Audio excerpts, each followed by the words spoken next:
और उन्होंने एक बात की है कि जो इंडियन रुपी है over the period of time जो है ये ग्लोबल रिजर्व करेंसी बन सकता है. So in other words the Indian rupee could be the new dollar. This is what the Dr. Doom. If you look at our cashless transactions, the UPI, I think we record the largest number of cashless transactions in the world. United Payment Interface एक system है उनका और उन्होंने उसको Singapore के साथ अपना connect किया है. सरकारी अफसरान के पास मौजूद सिक्योरिटी गाड़ियां वापस ली जाएंगी. I was surprised कि वो जो UPI सिस्टम है और इस वक्त जो उनको जो कर रहे हैं वो इस वक्त India, Bhutan, Nepal, Malaysia, Singapore, UAE, France, Oman and European union. मुझे मुराद सईद साहब की वो तकरीर याद आ गई कि $200 अरब लाऊंगा, $100 अरब IMF के मुंह पर मारूंगा. और इनका 2300 ट्रांजैक्शंस पर सेकंड हो रही है UPI. और उसके बाद मंथली वॉल्यूम उनका $6.7 बिलियन. इकोनॉमी क्लास में सफर होगा, मावन अमला साथ ले जाने की इजाजत नहीं होगी. डिजिटल इंडिया की बात की जा रही है और हमारे यहाँ जो है वो पॉलिटिशियंस आपस में लड़ने से ही फुर्सत नहीं है और ना ही हमारी इकोनॉमी संभल. जय हिंद दोस्तों. देश भर में ऑनलाइन पेमेंट सर्विस में क्रांति लाने वाला UPI यानी यूनिफाइड पेमेंट अब ग्लोबल हो गया है. मंगलवार को प्रधानमंत्री नरेंद्र मोदी ने सिंगापुर के प्रधानमंत्री ली हेसिन लुंग के साथ मिलकर सिंगापुर और भारत के बीच UPI की cross border connectivity service launch कर दी है. UPI को सिंगापुर के पेमेंट सर्विस पे नाउ के साथ लिंक किया गया है.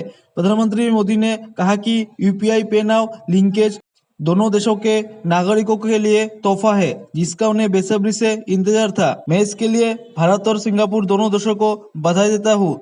सिंगापुर में भारतीय प्रवासियों, विशेष रूप से प्रवासी श्रमिकों और छात्रों को सिंगापुर से भारत में पैसे की इमरजेंसी जरूरत और लो कॉस्ट मनी ट्रांसफर में मदद करेगा. इसे देखकर पाकिस्तानी मीडिया काफी हैरान दिखाई दे रहा है. वो कह रहा है कि जनाब दुनिया में साउथ ट्रेड उसकी चांसेस बढ़ रहे हैं.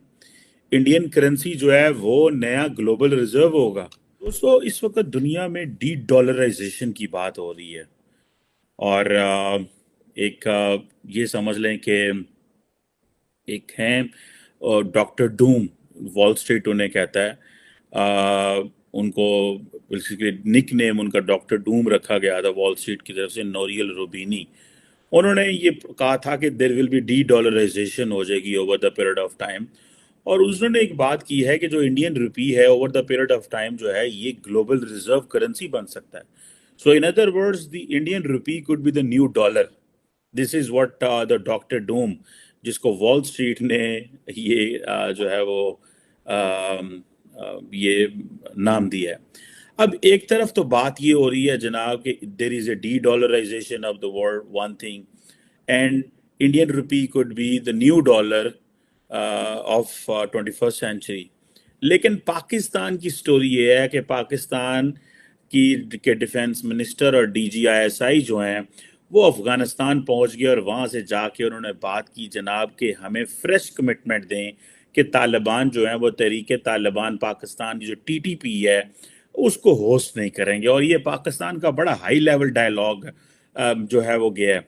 बेसिकली तो तरले मिनते माफ़ी हैं जनाब, ये सीधी सी अगर बात है. मतलब पिछले हिना रबानी घर गई हैं, ये कोई जवाब नहीं मिल रहा. उससे पहले हमारे DGISI गए हैं, हमने उलमा भेजे हैं, हमने किसको अफगानिस्तान नहीं भेजा और तरले मिनते नहीं की. हमारा क्या था यार, ठीक है 4 दिन आपने मौलवी शौलवी बनाया, उसके बाद बंद करें ये सारी फैक्ट्रियाँ. मुल्क जो है IT कारोबार. मैं आपको बता रहा हूँ कि वो बंदा जिसको Wall street journal doctor Doom कह रही है, वो कह रहा है कि जनाब दुनिया में साउथ ट्रेड उसकी चांसेस बढ़ रहे हैं. इंडियन करेंसी जो है वो नया ग्लोबल रिजर्व होगा. वो ये कह रहा है. डी-डॉलराइजेशन की बात हो रही है. ग्लोबल इकोनॉमी जो है वो उसका साइज जो है वो नीचे हो रहा है. वो जो अमेरिकन जो थे वेपनाइज करते थे डॉलर को अपने नेशनल सिक्योरिटी ऑब्जेक्टिव के लिए, और अभी भी करते हैं, वो नहीं कर पाएंगे मुस्तकबिल में. दुनिया तो है गल्ला करन रही है, तुसी आज भी वही कह रहे हो. सबसे बड़ा जो एक वहां पे एक स्टेप लिया गया UPI, यूनाइटेड पेमेंट इंटरफेस एक सिस्टम है उनका और उन्होंने उसको सिंगापुर के साथ अपना कनेक्ट किया है. उसके साथ उन्होंने कनेक्ट किया. मैं आई वाज सरप्राइज्ड कि वो जो UPI सिस्टम है, एक ऐप है, उसके जरिए मुख्तलिफ मुल्कों से पेमेंट जो है दूसरे ममालिक के अंदर जाती है। और इस वक्त जो उनको जो कर रहे हैं वो इस वक्त India, Bhutan, Nepal, Malaysia, Singapore, UAE, France, Oman and European union. और इनका 2300 ट्रांसैक्शंस पर सेकंड हो रही है यूपीआई। और उसके बाद मंथली वॉल्यूम उनका $6.7 बिलियन। और इसमें मैं और इस वक्त जो सबसे बड़ी बात बताऊंगा, इंडिया का नंबर स्टार्टअप्स में अमेरिका, चाइना के बाद तीसरा नंबर इंडिया का ही है। मेरी ख्वाहिश है आज भी, काश जिन लोगों की हम बातें कर रहे हैं, खान साहब हैं, चाहे मरियम नवाज हैं, चाहे बिलावल भुट्टो हैं, ये डिजिटल पाकिस्तान की बात करते हैं। काश, ये मेरी ख्वाहिश है, क्योंकि तरक्की इसी तरह पॉसिबल थी। मेरी ख्वाहिश थी कि ये इजहार करते कि पाकिस्तान के अंदर बहुत बड़े स्टार्टअप्स का आगाज होना चाहिए, यहाँ के अंदर कंप्यूटर सिटी बनाना चाहिए, यहाँ एक शहर को जिस तरह सिलिकॉन वैली कैलिफोर्निया में बन सकती है, जिस तरह का चेन्नई इंडिया में बन सकता है, हैदराबाद, लाहौर, ये यहाँ पे क्यों नहीं ये सारी चीजें हो सकती। इनको जिहाद की तरबियत और बार बार ये कहना ये सियासत नहीं जिहाद है, ये अपने अल्फाज चेंज क्यों नहीं करते, अपने डायरेक्शन चेंज क्यों नहीं करते, ये क्यों नहीं कहते कि हम डिजिटल पाकिस्तान की तरफ जाना चाहेंगे। ये यूपीआई के लेवल का अपना कोई ऐसा सिस्टम क्यों नहीं क्रिएट करने के बारे में सोचते ताकि पाकिस्तान अपने पांव पे खड़ा हो सके। क्या वजह है? अपने बच्चों को ऑक्सफोर्ड और कैम्ब्रिज में पढ़ाने वालों, क्या है आपको क्या इशू है कि आप पाकिस्तान की तरक्की में इंटरेस्टेड नहीं है?